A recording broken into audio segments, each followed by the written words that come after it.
Alhamdulillah, alhamdulillahilladzi an'ama alaina binikmatil iman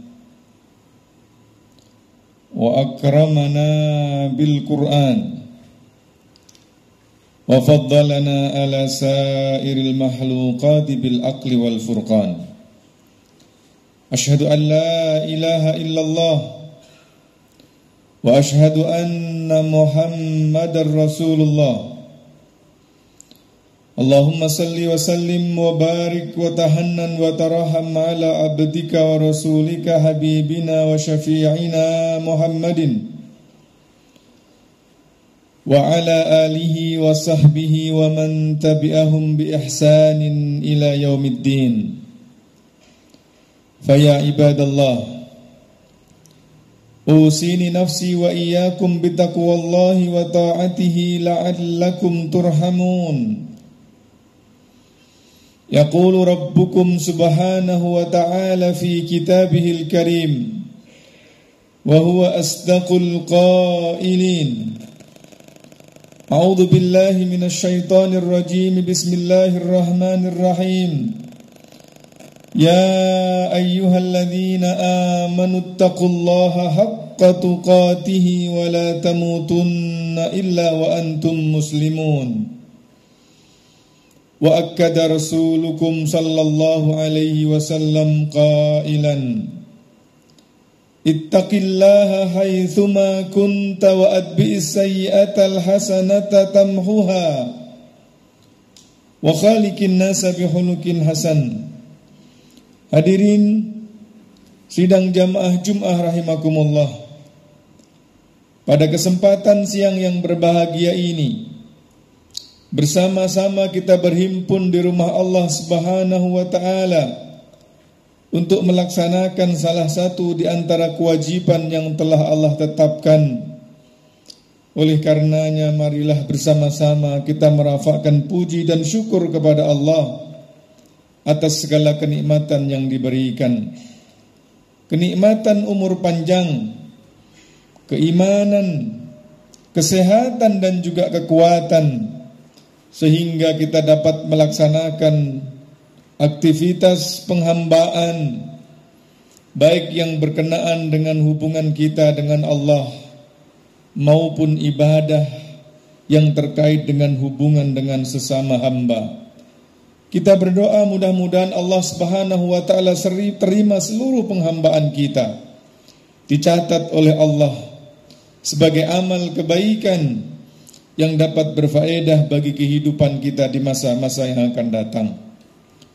Salawat berserta salam kita sampaikan ke atas Rasulullah sallallahu alaihi wasallam, manusia dengan kepribadian agung, dengan membawa ajaran yang agung. Seluruh kehidupannya telah pun dipersembahkan untuk memastikan agar amanah Tuhannya dapat disampaikan. Dan oleh karenanya, atas perjuangan beliau, kita yang hidup di tempat yang jauh dari sumber turunnya Al-Quran dapat merasakan kelezatan iman dan kemanisan Islam.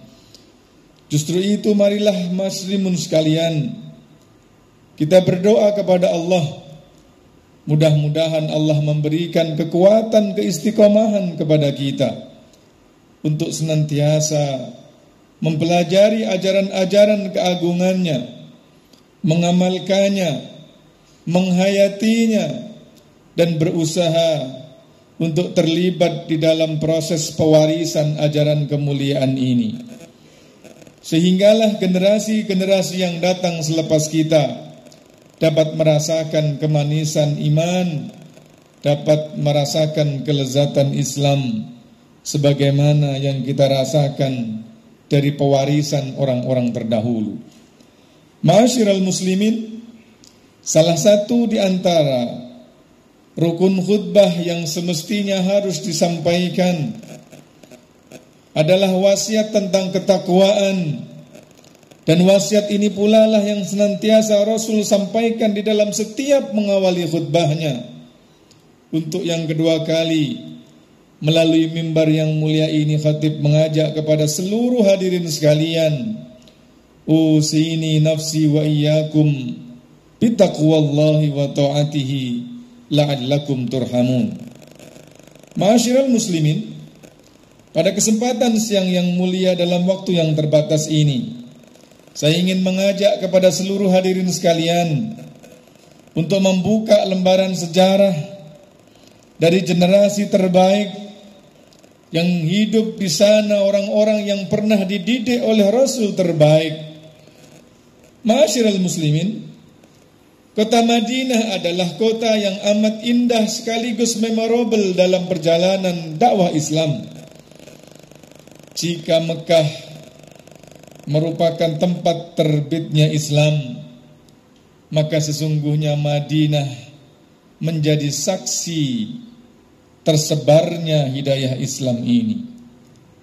Terkait dengan kemuliaan kota Madinah, Rasul telah menyampaikan di dalam sebuah sabdanya, innal imana la ya'rizu ilal madinati kama ta'rizul hayyatu ila juhariha.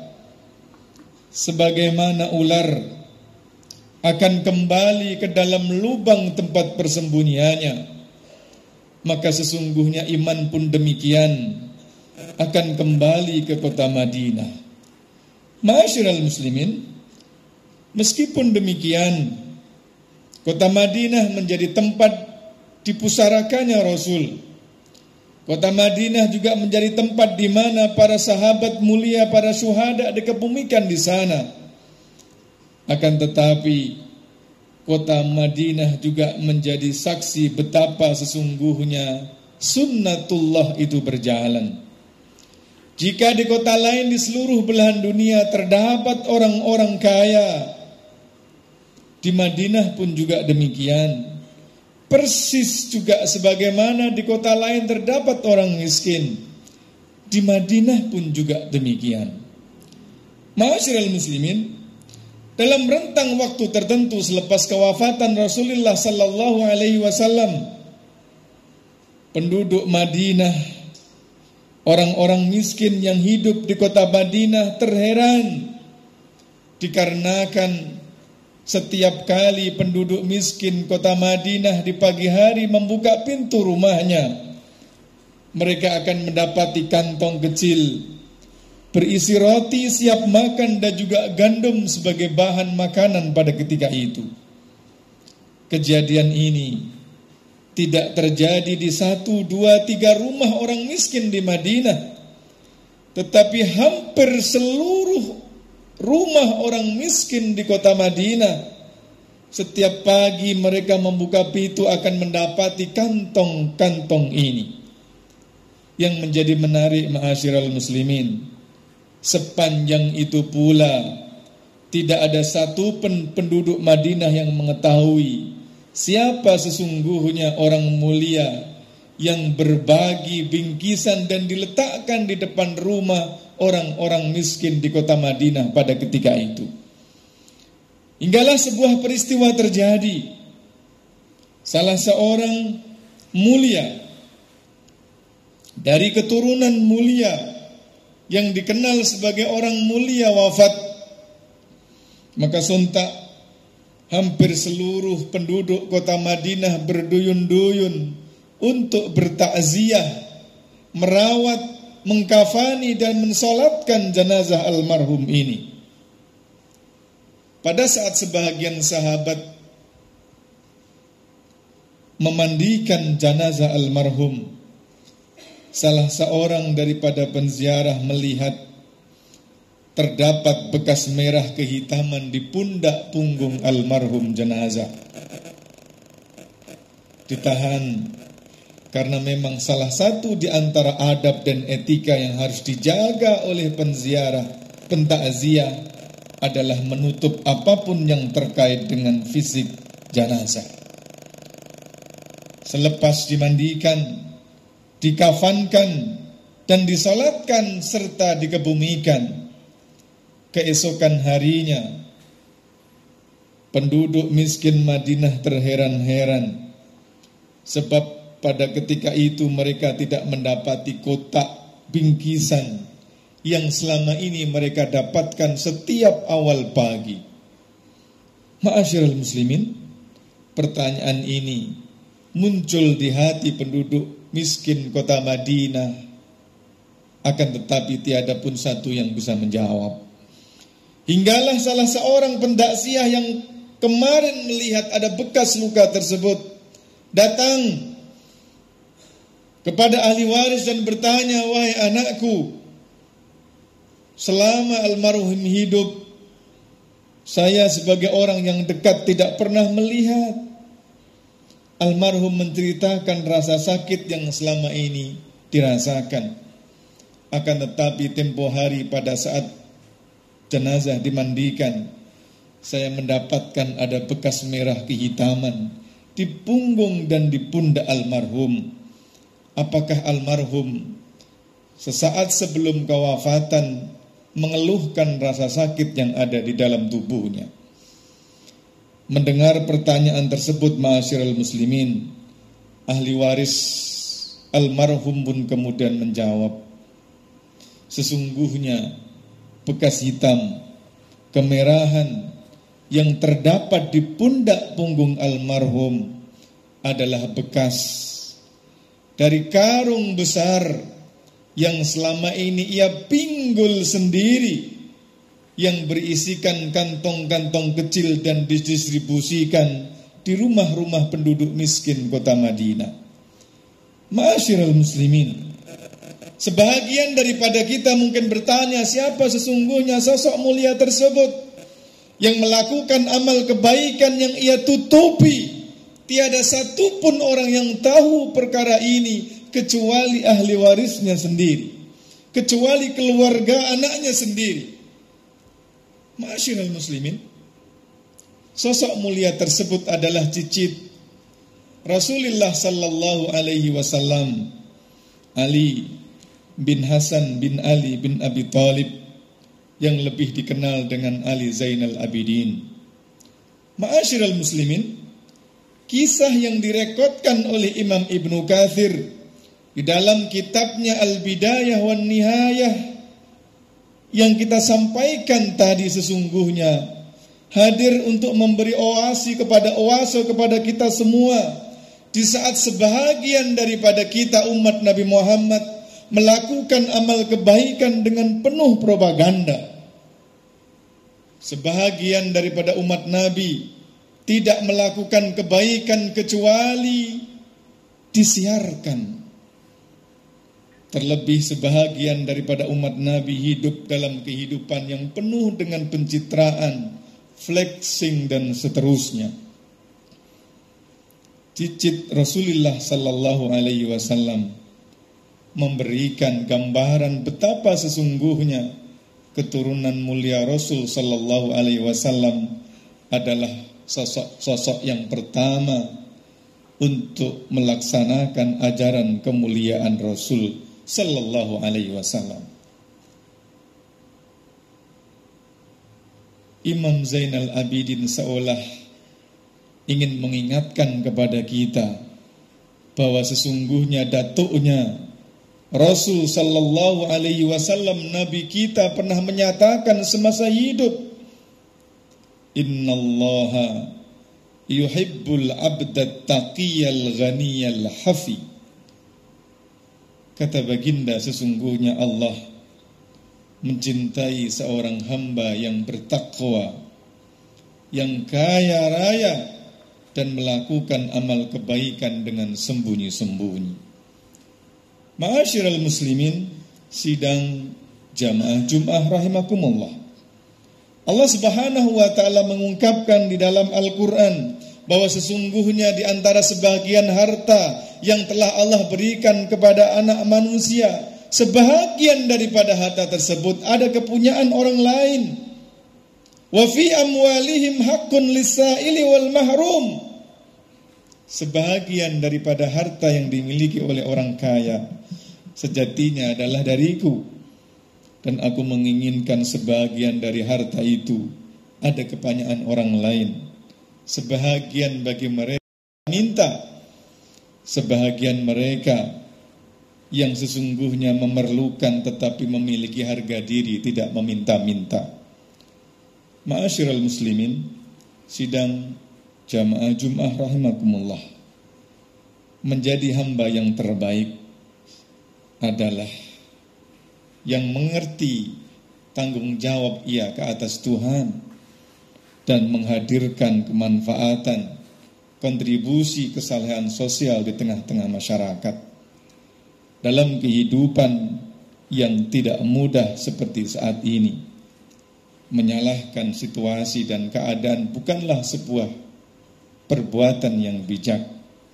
Akan tetapi khatib mengajak, marilah bersama-sama kita menyalakan lilin di dalam rumah kita, di sekitar rumah kita, meskipun kecil.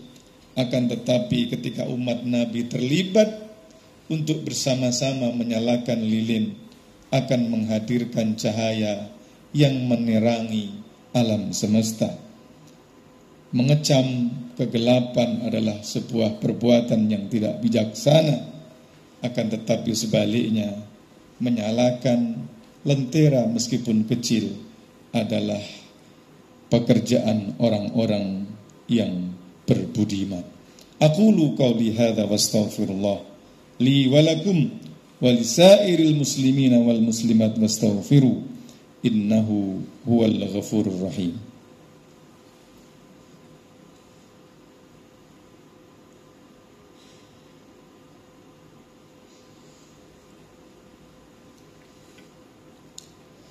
Alhamdulillah. Alhamdulillah hamdan tayyiban mubarakan fih. Asyhadu an la ilaha illallah wa asyhadu anna Muhammadar Rasulullah. Allahumma salli ala sayyidina Muhammad wa ala alihi wa sahbihi wa man tabi'ahum bi ihsanin ila yaumil qiyamah. Wa'lamu ayyuhal hadirun, laqad amarakum rabbukum subhanahu wa ta'ala bittaqwa fa innahu miftahun najah fa innahu miftahul jannah wa huwal qail ya ayyuhalladzina amanu taqullaha wal tanzur nafsum ma qaddamat lighadi wattaqullaha innallaha khabirum bima ta'malun. Kama amarakum rabbukum subhanahu wa ta'ala bada'a bi nafsihi wa thanna bil malaikati qudsihi mukhbiran wa amiran innallaha wa malaikatahu yusalluna 'alan nabi ya ayyuhalladzina amanu sallu 'alaihi wa sallimu taslima. Allahumma salli ala Muhammad, Allahumma salli ala sayyidina Muhammad warḍallahumma an sadatina Abi Bakr wa Umar wa Uthman wa Ali wa anis sahabati wa anit tabi'in wa tabi'ihim bi ihsanin ila yaumiddin. Allahumma ighfir lil muslimina wal muslimat wal mu'minina wal mu'minat al ahya'i minhum wal amwat. Allahumma ati nufusana taqwaha wa zakkiha wa anta khairu man zakkaha anta waliyuha wa maulaha. Allahumma ighfir lana dhunubana wa israfana fi amrina wa thabbit aqdamana wansurna 'alal qaumil kafirin. Allahumma ansur ikhwanana al-muslimin alladhina yujahiduna fi sabilik walladhina yujahiduna li'ila'i kalimatik li salihal ibadi wal bilad. Ampunkanlah segala dosa kami Allah, dosa yang besar ataupun yang kecil yang kami lakukan di awal kehidupan kami, ataupun dosa-dosa yang kami lakukan di usia senja kami, yang kami lakukan dengan terang-terangan ataupun yang kami sembunyikan ya Allah. Di tempat yang Engkau berkati di hari yang penuh dengan keberkatan ini pula ya Allah, kami mohon kepadamu ampunkan segala dosa kedua orang tua kami, baik yang masih hidup ataupun yang telah wafat. Jika seandainya kedua orang tua kami masih hidup ya Allah, ampunkan segala dosa mereka ya Allah. Anugerahkan kekuatan kepada mereka untuk senantiasa taqarrub munajat di penghujung usia mereka. Jika seandainya kedua orang tua kami dalam keadaan sakit, anugerahkan kesabaran kepada mereka. Turunkan obat syifa penawar dari sisimu ya Allah. Anugerahkan ketabahan kepada kami untuk merawat mereka sebagaimana dahulu mereka merawat kami di saat kami masih kecil. Ya Allah, ampunkanlah dosa-dosa kami yang senantiasa melupakan mereka di saat kami mendapat nikmat dan anugerah darimu, ya Allah. Jika seandainya kedua orang tua kami telah wafat, ya Allah, ayah dan ibu kami telah meninggalkan kami beberapa bulan, beberapa pekan yang lalu, ya Allah, ampunkan segala dosa mereka, ya Allah. Tempatkan mereka di tempat terbaik di sisimu. Jangan azab mereka karena kedurhakaan kami, ya Allah. Ampunkan kami yang tak mampu berbakti di saat mereka masih hidup. Jadikan mereka tersenyum di alam baka melihat kami semua anak-anak mereka jatuh bangun memohon ridha dan keampunan-Mu, ya Allah. Ya Allah, jagalah rumah tangga kami dari perceraian dan perselingkuhan, ya Allah. Jauhkanlah anak-anak kami dari narkoba dan bala akhir zaman. Jauhkanlah bala akhir zaman dari kehidupan kami, ya Allah. Allahumma ja'al baladana hadha Indonesia baladan aminan rakha'an mutmainnan wa sa'ira biladil muslimin. Rabbi firli wali walidayya warhamhuma kama rabbayani saghira. Rabbana hab lana min azwajina wa dhurriyyatina qurrata a'yun waj'alna lil muttaqina imama. Rabbana atina fid dunya hasanah wa fil akhirati hasanah wa qina adzaban nar. Ibadallah, innallaha ya'muru bil adli wal ihsan wa ita'i dzil qurba wa yanha 'anil fahsya'i wal munkari wal baghi. Ya'idzukum la'allakum tadhakkarun. Wadhkurullaha yadhkurukum washkuru 'ala ni'amihi yazidkum wa ladzikrullahi akbar. Wallahu ya'lamu ma tasna'un. Aqimu ila salatikum yarhamukumullah.